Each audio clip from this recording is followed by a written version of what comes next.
कौन बनेगा करोड़पति में आप गई, 25 लाख रुपए की राशि आपने जीती। इस स्कूल की आप प्रिंसिपल थी, जहांगीराबाद की शासकीय कन्या स्कूल जो है, हाई स्कूल है, वहां पर आपने डोनेट कर दिया। तो उन दिनों मेरी बेटियां चूंकि इंजीनियरिंग कर रही थी, लेटेस्ट टेक्नोलॉजी का मुझे ज्ञान था, बच्चियों के भविष्य बनाने की मेरे मन में फितरत थी। मैं घर में भी वो सारे प्रयोग कर रही थी, तो वही मैंने सारे स्कूल में मतलब अप्लाई किए। अभी नगर निगम भोपाल की ब्रांड एम्बेसडर भी हूँ स्वच्छता की। तो स्वच्छता और स्वास्थ्य ये दो भी मतलब स्कूल गोइंग बच्चों के बहुत बड़े मुद्दे हैं कि जीवन बहुत दुर्लभ होता है, बड़ा कीमती होता है।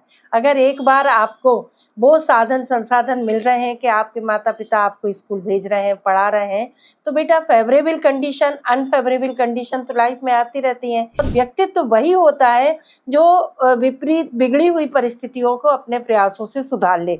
शिक्षक दिवस की आपको बहुत बहुत शुभकामनाएं। और आज हम आपको एक ऐसे शिक्षक से मिलवाने जा रहे हैं, डॉक्टर उषा खरे जी से, जिन्होंने कई अवार्ड से जो हैं सम्मानित हो चुकी हैं। उनको राष्ट्रपति अवार्ड मिल चुका है शिक्षा क्षेत्र में बेहतर कार्य करने के लिए। लेकिन उन्होंने एक अलग तरीके से शिक्षा को लेकर बच्चों में अलग जगाई, और कौन बनेगा करोड़पति में भी उनको जो है कर्मवीर अवार्ड से सम्मानित किया गया।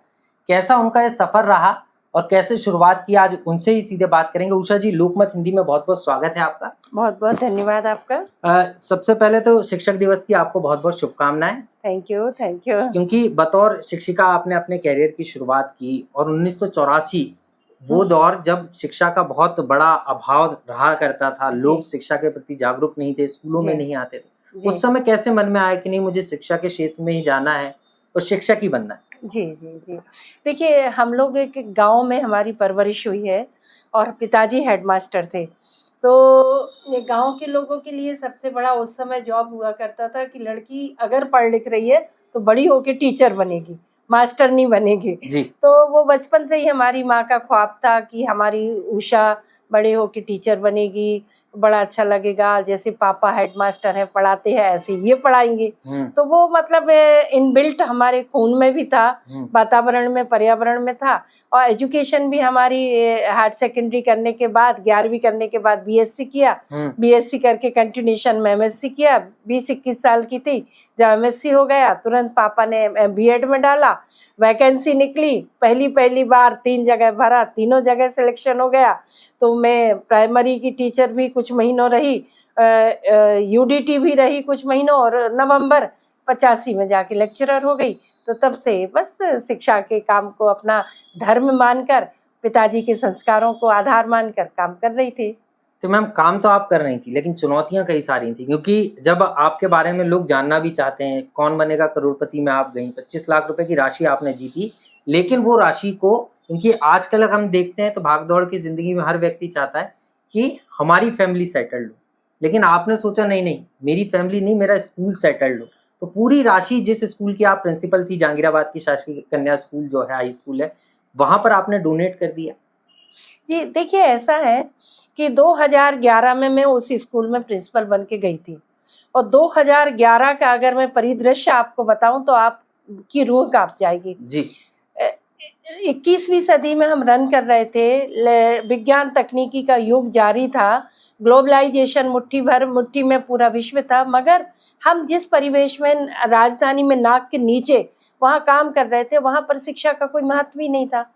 जिसको देखो उसको बस लड़की को हमें स्कूल नहीं भेजना है क्योंकि ज़माना खराब है, मगर चूँकि मम्मियाँ बेचारी चाह रही थी, उनके परिवार के कुछ बच्चे इंग्लिश मीडियम वगैरह में पढ़ रहे थे, तो उनको लगता था कि हमारी बच्ची भी स्कूल आए। अब पैसा नहीं है तो सरकारी स्कूल आए, पर दादी नानी नहीं चाहती थी कि रोज़ स्कूल आए। तो ये सारी चुनौतियाँ थी, बच्चियों का नामांकन कराना, उनको स्कूल लाना, उनको अंग्रेजी माध्यम का स्कूल देना, फिर विज्ञान तकनीकी के लिए उनको डिफरेंट डिजिटल लिटरेसी प्रोग्राम से जोड़ना। तो ये बहुत सारी ऐसी चुनौतियाँ थी, और मेरे मन में इसलिए ये सब आता था कि मेरी भी 3 बेटियां हैं, और मैंने अपनी तीनों बेटियों को इंजीनियरिंग कराया, और मेरी बेटियां मल्टीनेशनल कंपनियों में जॉब कर रही हैं। तो उन दिनों मेरी बेटियां चूंकि इंजीनियरिंग कर रही थी, लेटेस्ट टेक्नोलॉजी का मुझे ज्ञान था, बच्चियों के भविष्य बनाने की मेरे मन में फितरत थी, मैं घर में भी वो सारे प्रयोग कर रही थी। तो वही मैंने सारे स्कूल में मतलब अप्लाई किए, और मुझे सफलता मिली। मैंने कई मल्टीनेशनल कंपनियां स्कूल में लेकर आई। सबके सहयोग से मैंने 1-1.5 करोड़ के काम स्कूल में करवाए। और अब चूंकि सभी जगह से मुझे सहयोग भी मिल रहा था और मुझे नॉलेज भी था, तो मैंने फिर कौन बनेगा करोड़पति की राशि जो थी वो मेरे श्रीमान जी के कहने पर विद्यालय में दान कर दी।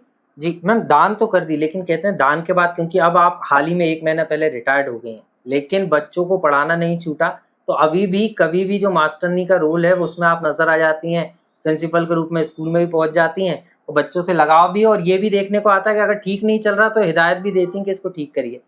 जी, जी, देखिए ये तो हर मानव जाति का धर्म होना चाहिए कि जहाँ भी कभी अव्यवस्था आप देखें तो आपको या तो सुधारात्मक उपाय प्रयोग करना चाहिए या वो वाली बात वरिष्ठ अधिकारियों की नॉलेज में लानी चाहिए। तो मैं ये देख रही हूँ कि इतनी मेहनत से मैंने लैब बनाई और अभी 23 जुलाई को माननीय शिक्षा मंत्री उदय प्रताप जी ने उस लैब का उद्घाटन किया। राष्ट्रीय स्तर पर विद्यालय की पहचान रोबोटिक्स लैब के रूप में बहुत बड़ी बनी हुई है। बच्चियां बहुत बड़े बड़े प्रयोग कर रही हैं। तो यदि उनमें कभी रुकावट आएगी या कहीं कोई कमी आएगी तो ये तो मेरा धर्म है कि मैं समय समय पर जाऊं, देखूं, बच्चों को समझाऊं कि बेटा आप इतनी महंगी महंगी डिवाइस का उपयोग सही प्रॉपर करना। ऐसा ना हो कि कुछ दिनों में वो भी एक इतिहास बन जाए और सारी संपत्ति जो इतनी मेहनत से जुटाई गई है वो पूरी नष्ट हो जाए। लेकिन आप क्या सोचा है, क्योंकि अब रिटायर्ड हो गई हैं, फैमिली अच्छी चल रही है, रिटायरमेंट के बाद हर व्यक्ति का सपना होता है कि परिवार के साथ अब जीवन बिताना है, लेकिन आपकी एक अलग सोच है, परिवार तो रहेगा, परिवार ने सपोर्ट भी किया, लेकिन उसके साथ अब आपने क्या सोचा है कि अब किस तरीके से बच्चों के लिए आप काम करने वाले? जी, देखिए मैं अभी नगर निगम भोपाल की ब्रांड एम्बेसडर भी हूँ स्वच्छता की। जी। तो स्वच्छता और स्वास्थ्य ये दो भी मतलब स्कूल गोइंग बच्चों के बहुत बड़े मुद्दे हैं। और मैं कुछ दिनों से महसूस कर रही हूँ कि पुराना भोपाल जहाँ मेरा अपना घर है, एक पैतृक घर है हमारा, तो उस क्षेत्र में मैंने जाके देखा कि बहुत भारी अभाव है, प्लांटेशन भी नहीं है, खुली हुई नालियां हैं और उधर की वायु हवा प्रदूषित भी है। तो ऐसे भोपाल शहर के जितने भी क्षेत्र हैं, मैं चाहूंगी स्कूल के आसपास का वातावरण साफ हो, अच्छा प्लांटेशन हो, नालियां ढके और जितने भी हमारे जनप्रतिनिधि हैं मैं उनके संपर्क में रहूंगी, उनसे बात करूंगी और इस दिशा में भी काम करूंगी। दूसरा, अगर कोई भी मेरे पास किसी भी तरह की मतलब परेशानी या बात लेकर आएगा तो मैं चूंकि काउंसलर भी हूँ, मैंने 14 साल तक मनोविज्ञान विषय पढ़ाया है और मुझे विश्वास है अपने आप पर कि मेरी बातों का प्रभाव उन तक पहुँचाने में मैं कामयाब हो जाती हूँ। तो एज ए काउंसलर मैं समाज सेवा निःशुल्क देने के लिए भी तैयार हूँ। तीसरा, अगर कोई ऐसा जरूरतमंद बच्चा अगर किसी परेशानी से ग्रसित है तो आज भी मैं पेंशन से भी उसकी मदद करने को तैयार हूँ। मैम, ये तो अपने आप में बड़ी बात है, आप में ललक है बच्चों के लिए काम करने की, लेकिन एक चीज़ और समझना चाह रहा था मैं, क्योंकि अगर हम बात करें तो क्योंकि आप मनोविज्ञान की प्रोफेसर रही हैं, पढ़ाया है बच्चों को, बहुत बेहतर तरीके से साइकोलॉजी को समझती हैं बच्चों की। सबसे ज़्यादा आजकल हम देख रहे हैं आत्महत्याओं के मामले बढ़ रहे हैं। जो स्कूल गोइंग बच्चे हैं उनके अंदर स्ट्रेस बढ़ रहा है, भागदौड़ बड़ी ज़िंदगी में, माता पिता के पास जो है समय नहीं है बच्चों को देने के लिए। और हम देख रहे हैं आपके जीवन में भी ये एक पल आया होगा कि जब आदमी का जो मोटिवेशन है वो एक तरीके से खत्म होने लगता है, स्ट्रेस में हो जाता है व्यक्ति, क्योंकि शासकीय स्कूल में उस दौरान। तो यहाँ पे जो प्रोग्राम हमारा ये देख रहे हैं, जो आपको सुन रहे हैं दर्शक, उनको क्या कहना चाहेंगे कि कैसे स्ट्रेस का मैनेजमेंट करें, वो खास तौर पर बच्चे कैसे स्ट्रेस को दूर करें, क्योंकि पूरी शिक्षा अब ऑनलाइन है। जी, देखिए स्ट्रेस मैनेजमेंट पर मैं यही बोलना चाहूँगी कि जीवन बहुत दुर्लभ होता है, बड़ा कीमती होता है। अगर एक बार आपको वो साधन संसाधन मिल रहे हैं कि आपके माता पिता आपको स्कूल भेज रहे हैं, पढ़ा रहे हैं, तो बेटा फेवरेबल कंडीशन, अनफेवरेबल कंडीशन तो लाइफ में आती रहती हैं। समय अगर बहुत अच्छा चल रहा है तो उसके बाद बुरा भी आता है और बहुत बुरा चल रहा है तो अच्छा भी आएगा। पर आपको हिम्मत नहीं हारनी है, ना हिम्मत हारनी है। और व्यक्तित्व तो वही होता है जो विपरीत बिगड़ी हुई परिस्थितियों को अपने प्रयासों से सुधार ले। तो मैं तो ये कहूँगी कि अगर 21वीं सदी के युग में, डिजिटल लिटरेसी के युग में एक डिवाइस आपके हाथ में है, यूट्यूब आपके हाथ में है, गूगल आपके हाथ में है, तो हर चीज़ का समाधान भी आपके हाथ में है और हर चीज़ को बिगाड़ने का साधन संसाधन भी आपके हाथ में है। तो अगर हमें ये समझ है कि इस रास्ते पर जाकर हमारा और हमारे परिवार का और समाज का भविष्य सुनिश्चित होगा, अच्छा होगा, तो हम क्यों ना अर्ली एज में इन चीज़ों को सीखें, अपने माता पिता से सीखें, समाज से सीखें, मोबाइल से सीखें, टेलीविजन से सीखें और उन पर मतलब आगे निश्चित रूप चलें। से उस पर फॉलो करें उसको, तो कहीं न कहीं आपको सफलता मिलेगी। मैम एक सवाल और समझना चाह रहा था आपसे। कई बार बात कही जाती है क्योंकि अब आप रिटायर्ड हो गई हैं, पहले आप कई चीज़ें बोल भी नहीं पाती थी लेकिन आप मुखर थीं।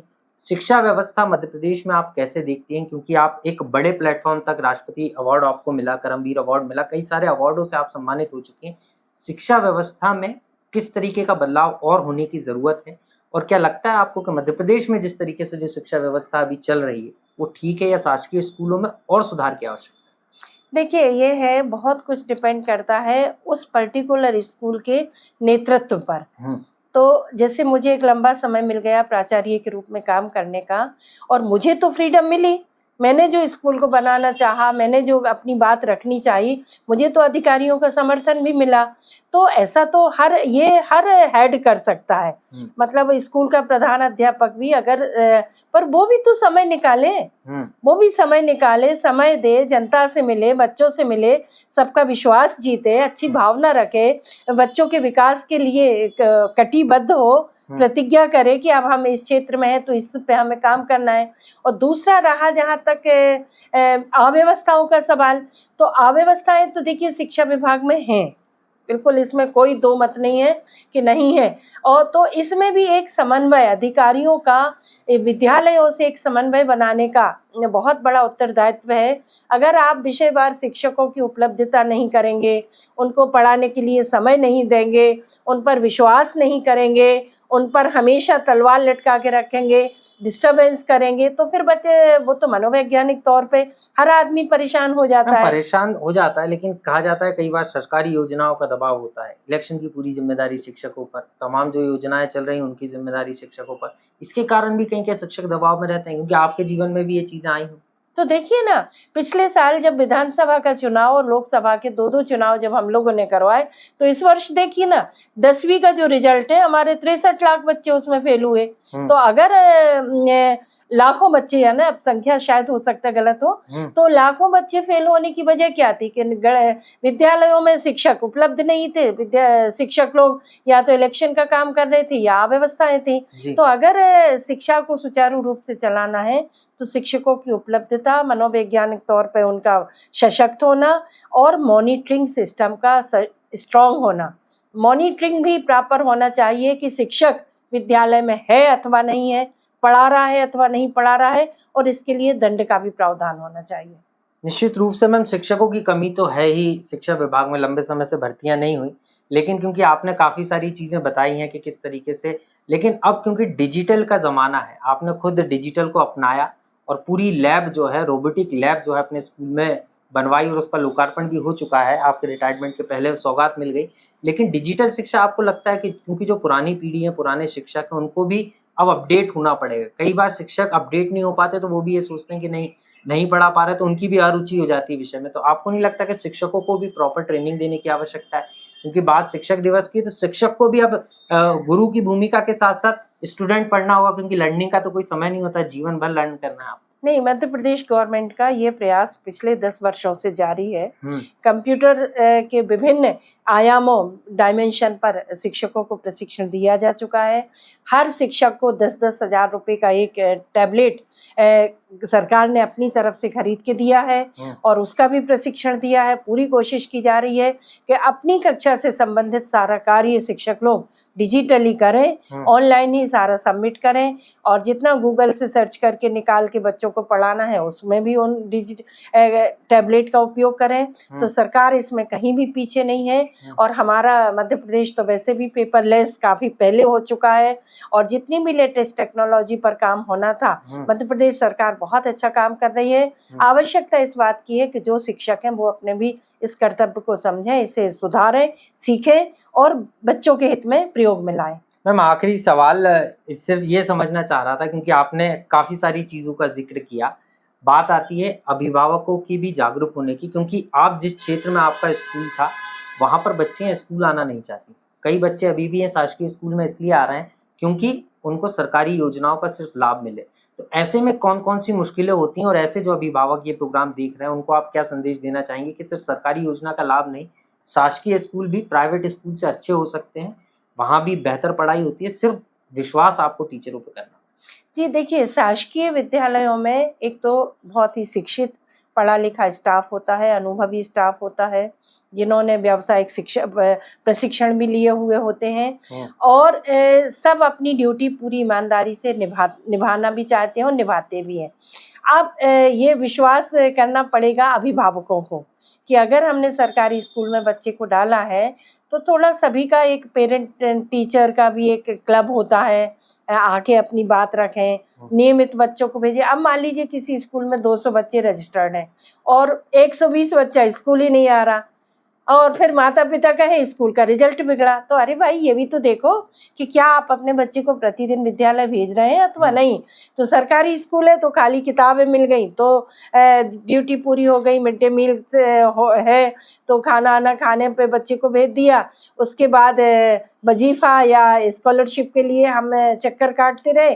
पर आप ये नियमित अगर विद्यालय भेजेंगे तो नियमित पढ़ाई होगी, बच्चा बीच में गैप नहीं करेगा, सीखेगा और बच्चे का ऑल राउंड डेवलपमेंट जिसे कहें कि सामाजिक, शारीरिक से लेकर समग्र विकास जिसे कहें, मानसिक है, संवेगात्मक है, इसके लिए स्कूल से अच्छा कोई प्लेटफॉर्म नहीं होता है। जो बच्चे नियमित प्रतिदिन स्कूल जाते हैं उन बच्चों का खुद ब खुद रिजल्ट अच्छा आता है, उनकी पर्सनालिटी पूरी तरह डेवलप हो जाती है। तो विश्वास दोनों तरफ से करना होगा, शिक्षकों को भी जो बच्चे स्कूल आ रहे हैं उन्हें ईमानदारी से पढ़ाना होगा और अभिभावकों को भी अगर सरकारी स्कूलों में दाखिला दिलाया है तो प्रतिदिन स्कूल भेजना होगा। मैम, कार्यक्रम में अंतिम रूप से मैं एक चीज़ और संदेश चाहूँगा आपसे, क्योंकि जो प्रोग्राम हमारे दर्शक ये देख रहे हैं, अभिभावक देख रहे हैं, उनको क्या संदेश देना चाहिए?